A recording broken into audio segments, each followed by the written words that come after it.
오늘 저희들은 사순절 첫 번째 주일로 하나님 앞에 예배를 드립니다.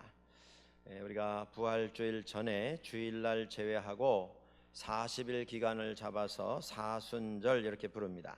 이 기간은 예수님께서 십자가를 향해서 올라가시는 주님의 고난의 여정의 의미를 기억하는 기간입니다.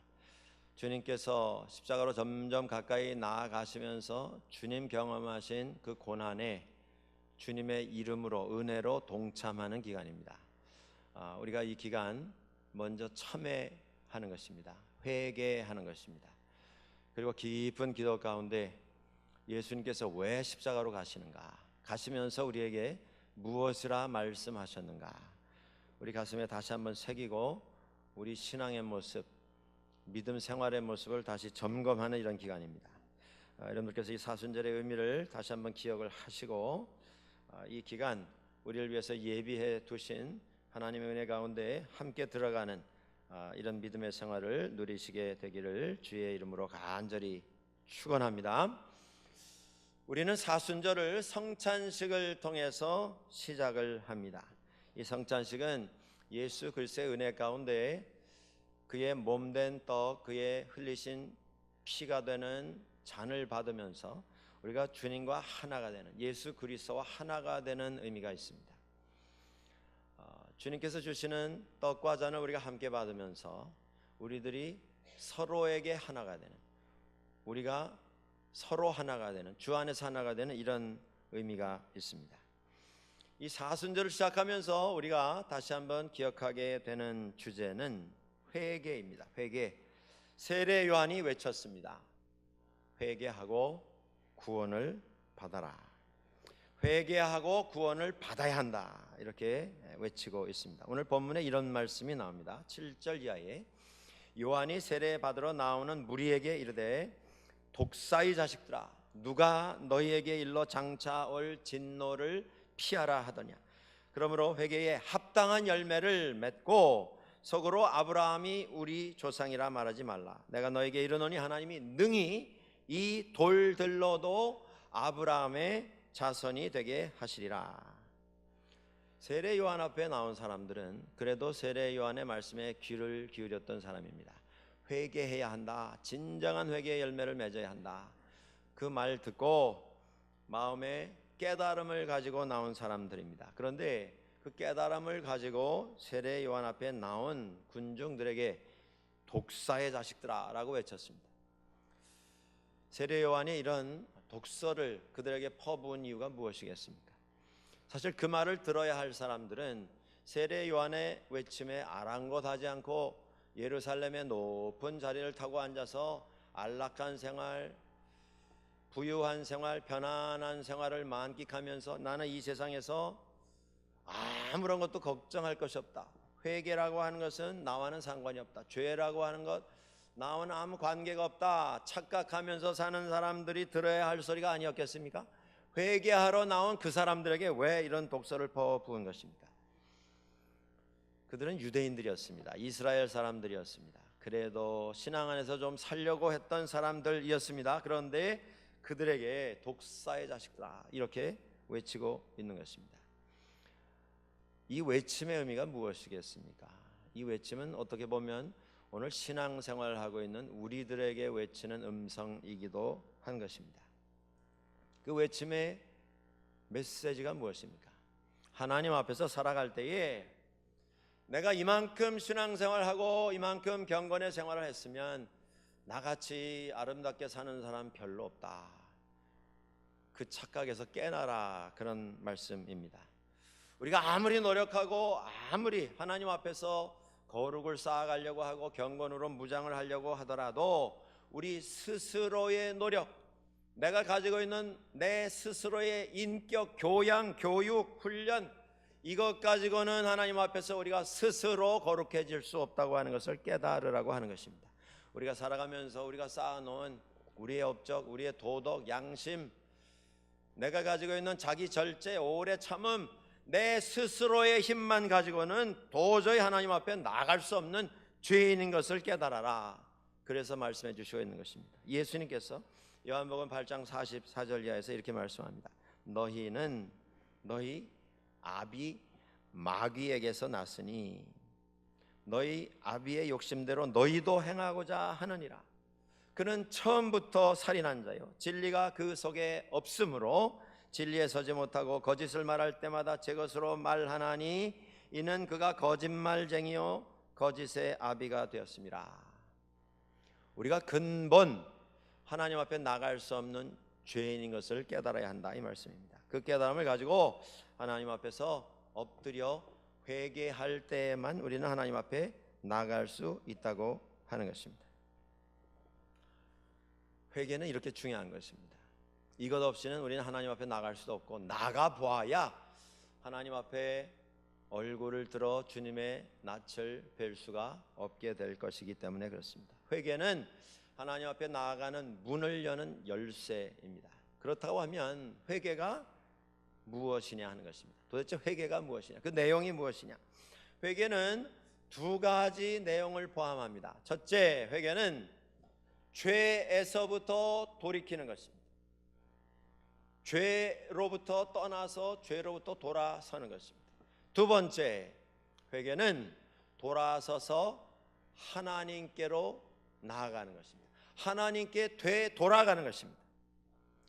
우리가 인생 여정 속에서 깨달음을 가지게 되는 때가 있습니다. 살아가다가 이제까지 내가 살아온 이 여정이 잘못된 여정이었구나. 내가 살면서 지켜온 나의 삶의 원칙, 이것이 정의라고 생각하고 주장을 했던 삶의 그 기준이 하나님 보시기에 옳지 않은 것이었구나 라고 하는 깨달음을 가지게 되는 때가 있습니다. 그때 우리가 어떻게 합니까? 정상적인 사람이면 그 깨달음이 오게 되면 가던 길을 멈출 것입니다. 이 길은 가면 갈수록 하나님에게서 더 멀어지는 길이구나를 깨닫게 되면 최소한 그 사람이 정상적인 마음과 영혼을 가진 사람이면 더 이상 그 길을 가지는 않을 것입니다. 그런데 중요한 것이 있습니다. 회개라고 하는 것은 깨달음을 가지고 이 길이 잘못됐다, 그래서 거기 그냥 멈추어 서는 것, 거기서 끝나는 게 아닙니다. 회개는 가던 길 멈추어 서는 것, 그것으로 결론이 내려지는 게 아니라는 말씀입니다. 어떤 사람들은 그 깨달음을 가지고 가던 길을 멈춥니다. 그 멈춰선 자리에서 고민을 합니다. 번민을 합니다. 살아오면서 자기가 열정을 다해서 여기까지 뛰어왔는데 그 열정을 다해서 살아온 삶이 하나님 보시기에 그렇게 아름다운 삶이 아니었다라고 하는 것을 깨닫게 될 때 우리 사람들은 고통을 당하게 됩니다. 후회하게 됩니다. 돌아보면서 괴로워하게 됩니다. 번민하게 됩니다. 눈물을 흘리게 됩니다. 회개는 잘못된 것을 깨달을 때 멈추는 것입니다. 멈춰서고 고통당하며 후회하며 통곡하는 것입니다. 그러나 그것이 결론은 또 아닙니다. 회개는 이 모든 것을 다 포함합니다. 그러나 거기서 끝나는 것이 아니라는 것입니다. 또 어떤 분들은 이런 경험을 합니다. 가던 길을 멈춥니다. 더 이상 가서는 안 되겠다. 돌아볼 때에 정말 부끄럽고 죄송하고 후회스럽습니다. 내가 왜 그런 판단과 그런 선택을 했던가. 그래서 자기 자신과 씨름하게 됩니다. 삶 속에 남아있는 그 흔적들 때문에 괴로워하게 됩니다. 그리고 어떤 분들은 이대로 이 길을 가면 안 되겠다, 그래서 다른 길을 모색을 합니다. 가던 그 길에서 벗어나서 다른 길을 찾아보려고 노력을 합니다. 그것도 회개의 결론은 아닙니다. 회개는 무엇이냐면 앞서 말씀드린 이 모든 것을 다 포함합니다. 그런데 회개는 결론이 무엇이냐 하면 그 깨달음을 가진 그 번민의 자리에서 고민과 후회와 탄식의 자리에서 돌아서는 것입니다. 그리고 하나님께로 돌아가는 것입니다. 그것이 회개입니다. 그때부터 삶 속에 변화가 일어납니다. 새로운 의미가 주어집니다. 새 여정이 시작이 되는 것입니다. 그 깨달음을 가지고 주님께 돌아설 때에, 돌아서서 주님께 나아가게 될 때에 회개의 열매가 비로소 맺혀지기를 시작을 합니다. 우리가 착각하고 우리가 많이 실수하는 부분이 여기에 있습니다. 돌아는 섰는데 주님께 돌아가지 않는 경우가 있습니다. 양심의 가책도 받고 삶 속에 많은 고민도 하고 그 문제로 씨름하고 괴로워했는데, 그리고는 다른 길을 찾겠다고 또 엉뚱한 길로 들어서는 이런 경우가 참 많이 있습니다. 우리 삶 속에 실수가 반복되는 이유가 바로 이것입니다. 실패가 반복되는 이유가 이것입니다.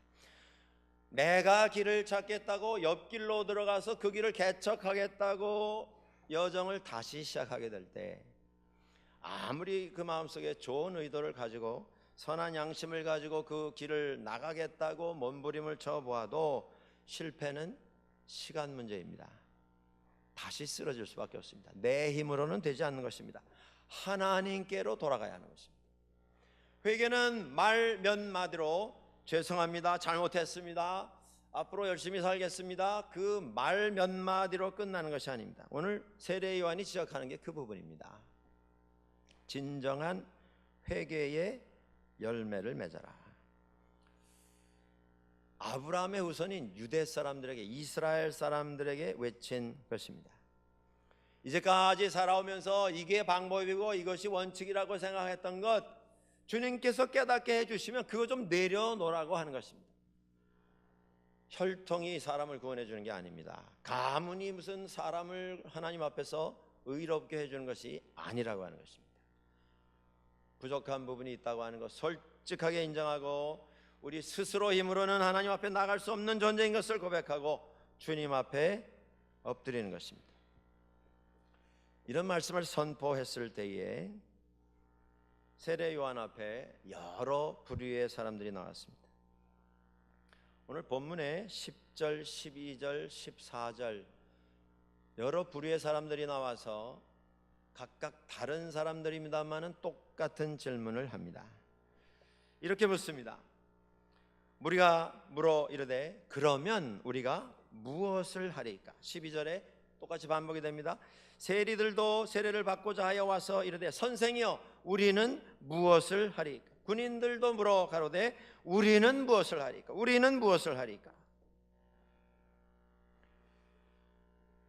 세례 요한 앞에 나와서 이 질문을 던졌습니다.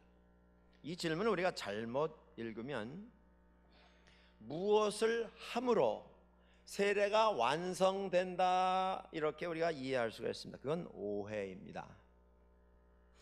무엇을 함으로 우리가 거룩해집니다, 우리가 의로워집니다, 우리가 완성됩니다, 그런 뜻이 아닌 것입니다. 지금 여기서 말하는 이들의 고백, 우리가 무엇을 하리까 라고 하는 고백은, 또 세례 요한이 강조하고 있는 그 메시지는 무엇이냐면, 회개에 따라서 오게 되는 결과로서의 행위입니다. 행위가 결과를 만드는 게 아니고, 하나님께서 은혜를 주셔서 우리로 하여금 회개하게 해 주셨기에 회개한 자로서 이러한 행동이 결과로 열매가 되어서 마땅히 맺혀져야 한다, 그런 메시지를 우리에게 주시고 있습니다. 각각 다른 부류의 사람들이었습니다만 질문은 똑같았습니다. 하나님 앞에서 신앙생활하면서 제대로 살려고 할 때에 고민하는 숙제와 같은 질문이 똑같은 질문이었습니다. 그 질문은 오늘 우리들의 질문이어야 하는 것입니다. 그게 뭐냐면 우리가 무엇을 하리까? 무엇을 해야 되겠습니까? 그걸 통해서 우리가 구원받는 게 아니고 구원받았기 때문에 내가 어떻게 살아야 되겠는가? 이걸 고민해야 할 것입니다. 성경 말씀을 보시면 하지 말라라고 하는 말씀이 많이 있습니다. 근데 더 많은 것은 하라고 하시는 말씀입니다.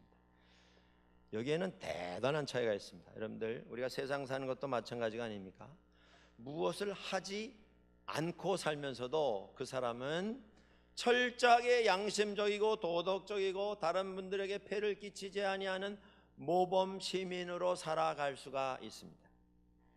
세상 법이라고 하는 것이 그것입니다. 이걸 이렇게 하면 그건 범법이 되기 때문에 이런 제재를 받게 될 겁니다. 그게 세상 법입니다. 세상 법에는 무엇을 하라고 하는 법은 없습니다. 하지 말랍니다. 그걸 하면 다른 사람에게 피해가 되고 나라에 피해가 되기 때문에 그렇게 하면 제재를 당하게 된다. 그게 세상 법입니다. 그런데 하나님의 법의 결론은 뭐냐면 하지 마라가 아닙니다. 하라입니다. 하라. 원수를 미워하지 말라. 그런 말씀도 있습니다만은 그 말씀 끝에 결론은 뭐냐면 원수를 사랑하라입니다. 사랑하라, 하라. 미워하지 말라가 아니라 사랑하라. 이것이 예수 그리스도의 말씀의 결론인 것입니다. 원수를 정죄하지 말라, 심판하지 말라, 저주하지 말라. 그런 말씀도 있습니다만은 그 말씀의 결론은 무엇입니까? 원수를 용서해라, 축복하라는 것입니다. 하지 말라가 아니고. 그래서 오늘 세례 요한 앞에 나온 사람들이 그걸 물은 것입니다. 우리가 무엇을 안 하고 살면서도 안전하게 죄로부터 떠나서 살 수 있는데, 그게 아니라 우리가 적극적으로 수동적으로 사는 것 아니고 피동적으로 사는 것 아니고 소극적으로 사는 것 아니고 능동적으로 적극적으로 어떻게 믿음의 열매를 맺히면서 살아갈 수가 있겠습니까? 무엇을 해야 되겠습니까? 오늘 우리도 마찬가지입니다. 여러분들, 교회 생활하면서 우리가 피해야 할 것 있습니다. 그거 피해 다니면서 얼마든지 예의 바르게 교양 있게 멋있게 신앙생활 하실 수 있습니다. 교회 생활 하실 수 있습니다. 그런데 그렇게 하는 것만 가지고는 부족합니다. 주님의 말씀을 우리 마음에 새겨야 합니다. 하라고 하는 것, 그게 무엇이겠는가? 그걸 해야 합니다. 이 말씀을 들었을 때의 사람들은 가슴에 찔림을 받았습니다. 찔렸기 때문에 지금 세례 요한 앞에 나와서 우리가 무엇을 해야 하겠습니까? 이렇게 질문한 것입니다. 우리가 모일 때마다 하나님의 말씀을 듣습니다. 그 말씀이 혹 내 생활에 부담을 주는 말씀이 되어서 내게 전달이 된다면 그것은 성령께서 주시는 은혜의 기회인 것을 우리들이 깨달아야 합니다. 누구도 마음에 찔림을 당하는 것을 즐거워하는 사람은 없습니다. 그러나 하나님께서는 가끔 우리 마음에 부담을 주십니다. 말씀을 들으면서 편치 아니한 이런 생각이 들도록 하시는 때가 있습니다. 그게 은혜의 초청인 것을 우리가 알아야 합니다. 말씀을 듣고 부담을 느낄 때에 많은 사람들은 그것에 부담을 느끼고 피하려고 합니다. 어떤 사람은 요나처럼 하나님의 말씀이 자신에게 왔음에도 불구하고 도망을 가는 사람이 있습니다. 못 들은 채 해보기도 합니다. 또 어떨 때는 그 말씀을 선물한 그 당사자에 대한 부담을 가지는, 사람이 미워지는 이런 경우도 왕왕 있게 되는 것을 보게 됩니다. 여러분들, 이것은 누가 그 말씀을 내게 선포했는가, 그 문제가 아닙니다. 선포하는 사람이 무슨 의도를 가지고 지금 내 마음에 이런 부담을 주는가, 이런 차원의 문제가 아닌 것입니다. 이것은 나를 향하신 하나님의 음성이고 성령께서 내 마음을 두드리시는 은혜의 초청장인 것입니다. 우리가 잘 아는 예가 있습니다. 사도행전 2장 37절 이하에 보시면 베드로가 오순절날 골방에 숨어서 두려움에 떨던 다른 성도들과 함께, 예수 그리스도의 제자들과 함께, 사도들과 함께 예루살렘 거리 한복판에 나가서 그 거리를 가득 메꾼 이스라엘 사람들에게 설교를 하기를 시작합니다. 두려워하지 않고. 그 설교의 결론이 무엇입니까? 당신들이 붙잡아서 십자가에 못을 박아서 죄인으로 처형해서 죽인 그 예수라고 하는 분이 바로 하나님께서 선택하신 우리의 구주, 메시아, 그리스도, 우리의 구세주가 되셨다. 그 말씀을 들은 많은 유대인들이 37절에 이런 표현이 나옵니다. 그들이 이 말을 듣고 마음에 찔려 가책을 받은 것입니다. 찔림을 받은 것입니다. 마음에 부담을 느낀 것입니다. 그때 어떻게 했느냐? 베드로에게 나와서 그들이 이렇게 말합니다. 형제들아, 우리가 어찌할꼬? 우리가 무엇을 해야 할꼬? 라고 물은 것입니다. 성령께서 우리의 마음문을 두드리실 때마다 우리는 두 가지 가운데 하나를 선택하게 됩니다.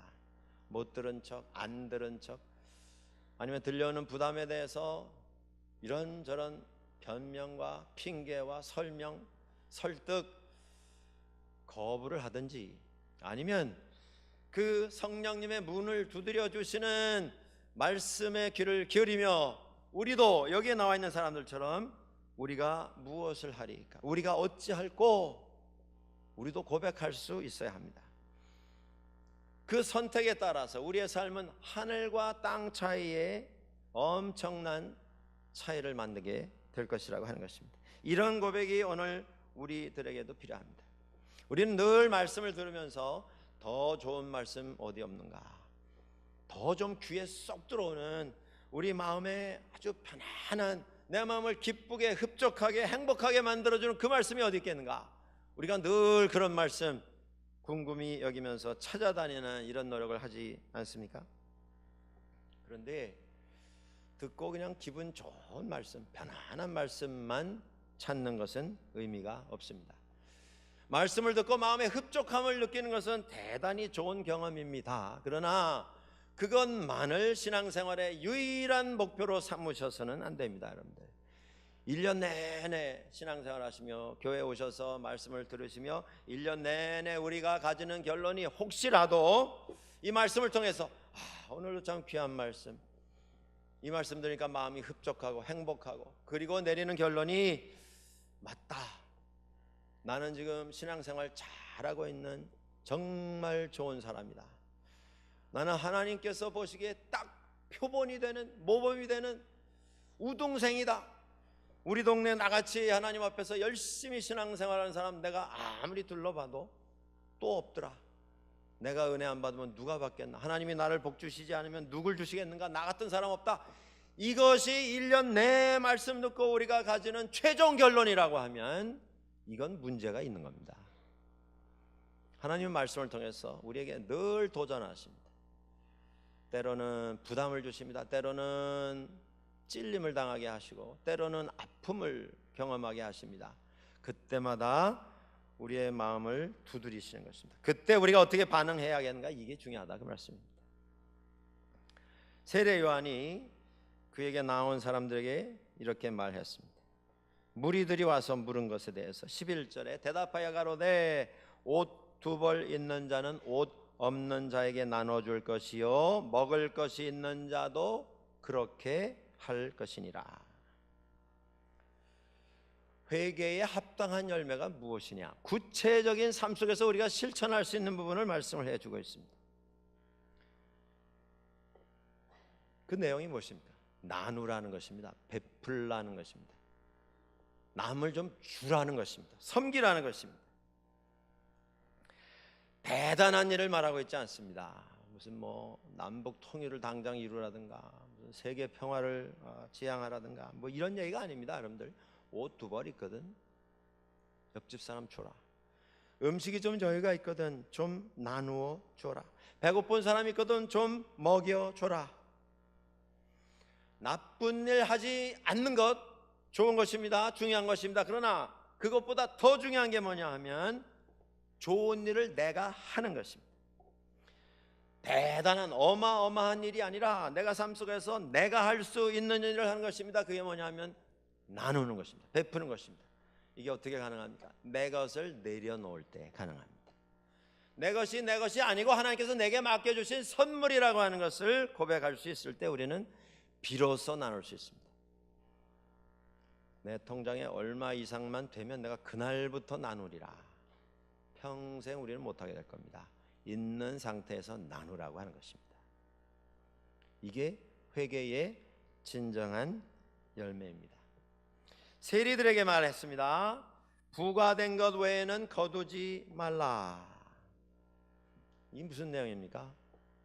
정직하게 살아라, 바르게 살아라, 그런 말씀 아닙니까?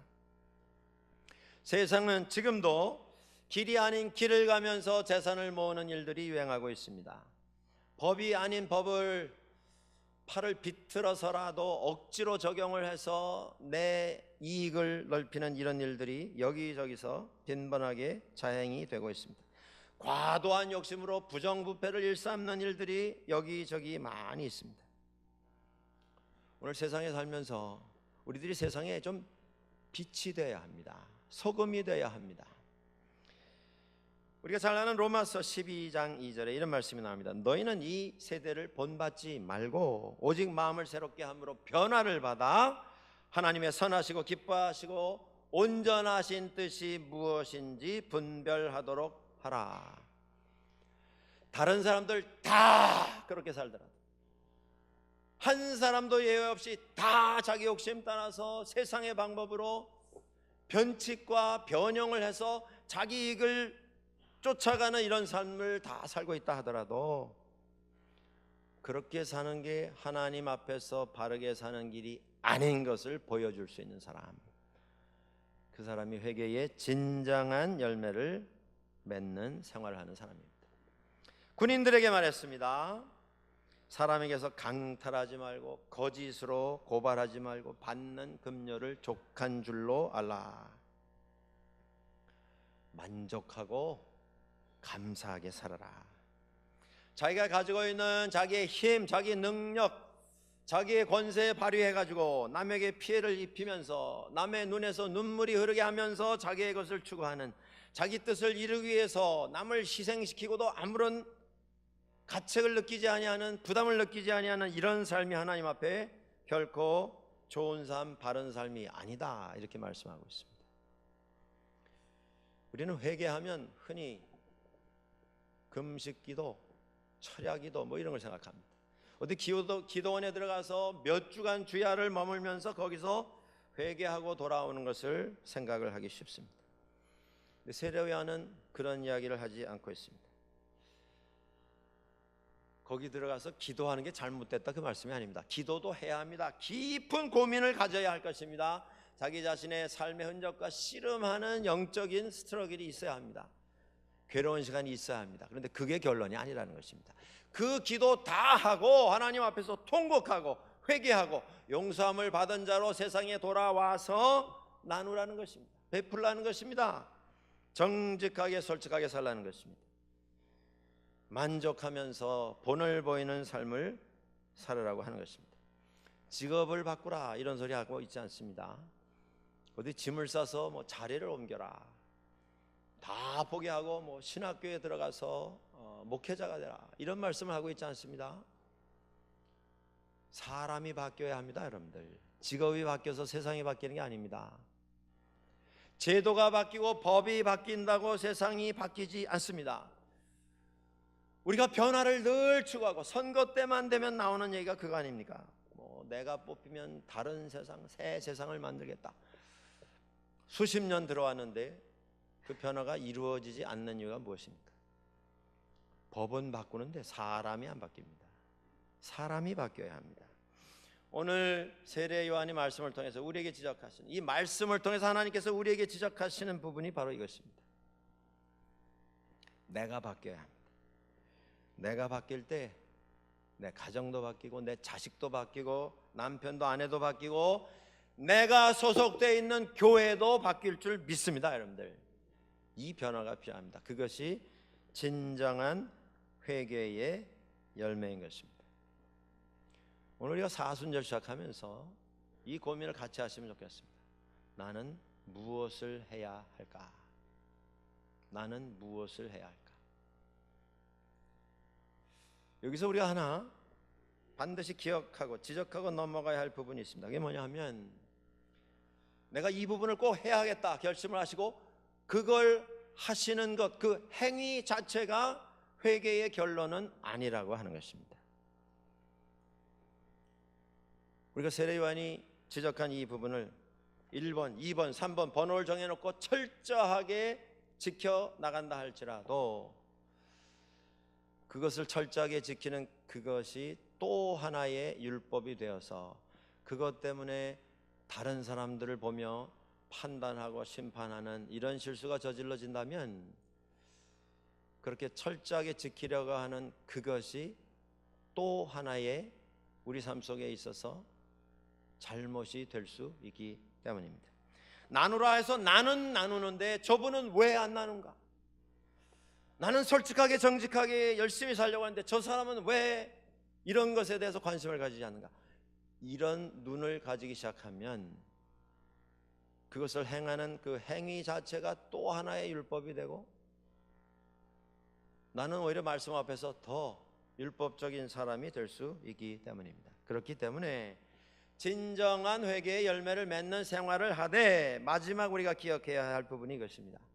이걸 하되 사랑으로 할 수 있어야 합니다.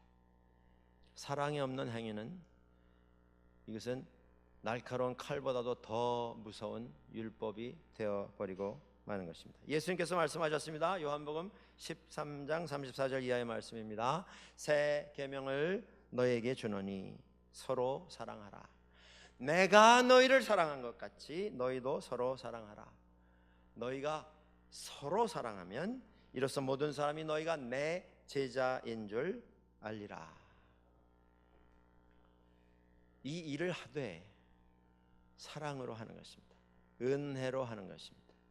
율법이 아니라. 우리가 잘 알고 있는 성 프란체스코의 이야기 가운데 이런 이야기가 있습니다. 그가 제자들과 함께 40일 금식을 하게 되었습니다. 어렵고 힘든 여정이었으나 제자들이 참고 견디고 열심히 말씀 묵상하며 기도하는 가운데 40일 금식을 성공적으로 잘 마쳐서 39일째가 되었다고 합니다. 그런데 함께 금식하던 프란체스코의 제자 가운데 가장 젊은 사람 하나가 39일째 되었는데 지금 주방에 올려놓은 그 솥에서 음식이 요리가 되고 있었는데 다음날 먹기 위해서 준비하는 음식이었는데 그 음식 냄새가 풍기자 이 사람이 자기도 모르는 사이에 슬슬 일어나서 그 냄비 곁으로 갔습니다. 나도 모르는 사이에 손을 내밀어서 국자를 들어서 그 음식을 한 숟가락 떠먹었습니다.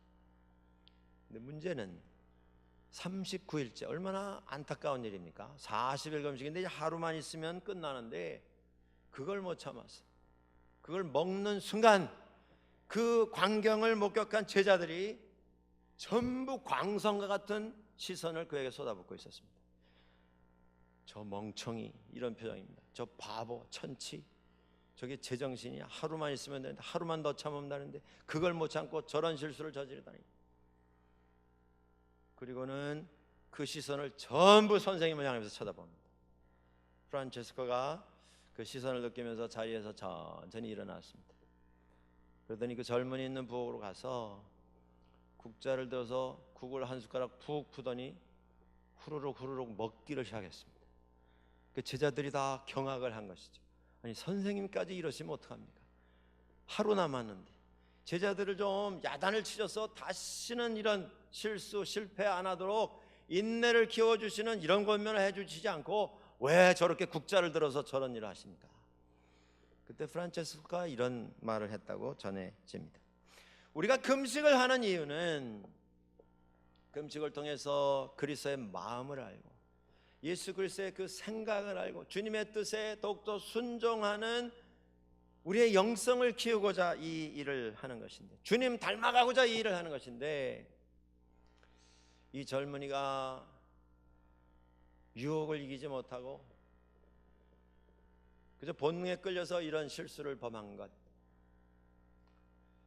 이거는 죄가 아닐 수 있지만 그 모습을 보면서 긍휼히 여기지 못하고 불쌍히 여기지 못하고 좀 품어줄 생각하지 아니하고 온갖 판단과 심판과 증오를 쏟아붓고 있는 우리들의 마음에 있는 그 생각, 이것이 정말 심각한 큰 죄이다. 그러면서 이런 말을 합니다. 금식하면서 서로 미워하는 것보다 배부르게 잘 먹으면서 서로 사랑하는 게 훨씬 낫다. 사랑하는 여러분들, 이 사순절 기간에 내가 무엇을 해야겠는가? 믿음의 열매로서의 행위가 꼭 필요합니다. 결단이 필요합니다. 우리에게 아직 채워지지 아니한, 채우지 못한 이런 숙제와 같은 믿음의 실천들이 꼭 필요합니다. 그러나 그것이 또 하나의 율법이 되지 않도록 우리는 경계해야 할 것입니다. 무엇을 하든 그걸 사랑으로 할 수 있어야 할 것입니다. 왜냐하면 사랑 속에서 우리는 주님을 비로소 발견할 수 있게 될 것이고, 누구든지 나를 따라오려거든 자기를 부인하고 자기 십자가를 지고 나를 따를 것이라 말씀하신 주님의 십자가로 나아가는 길에 우리도 동참할 수 있게 될 것입니다. 이 마음을 깊이 마음에 새기시고 이 사순절에 회개의 진정한 열매로 하나님 앞에 올려 드리는 우리 모두가 될 수 있기를 주의 이름으로 간절히 축원합니다. 기도하겠습니다.